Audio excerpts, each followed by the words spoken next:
100 पर्यंत कोणत्याही संख्येचा गुणाकार करायला शिकणार आहोत बघा. 67 गुणिले 8 बरोबर.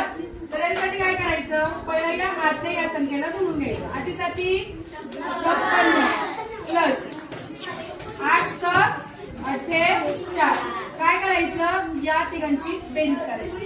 48 अधिक 5 किती झाले, हा 53. किती झाले 53.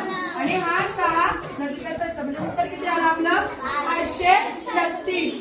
पुढं या परत आता 9 आपण याला गुणूया. 9 × 36 आणि प्लस 9 × 5 45. यांची काय करायची बेरीज.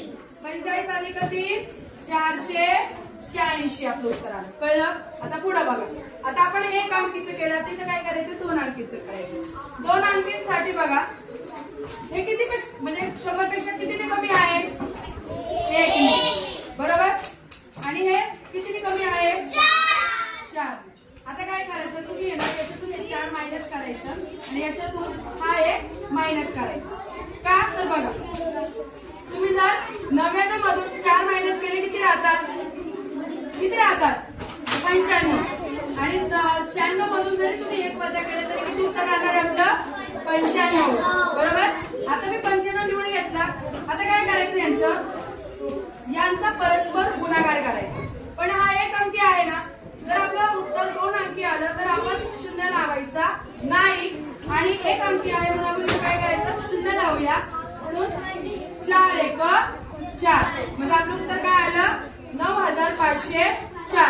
आता पुढे बघा 92 गुणिले 91. आता याच्यासाठी कसं करणार आहे, हा 100 पेक्षा कितीने कमी आहे 100 पेक्षा 8 ने कमी आणि हा 100 पेक्षा कितीने कमी आहे 9 ने. मग आता काय करू आपण, याच्यातून 9 मायनस करू आणि याच्यातून आपण 8 मायनस केलं तरी आपलं उत्तर काय येणार आहे सेमच. जर 92 मधून आपण 9 वजा केले किती राहतं उत्तर सांगा, हा 83 ना 83 का 83 राहतात. मग 83 मध्ये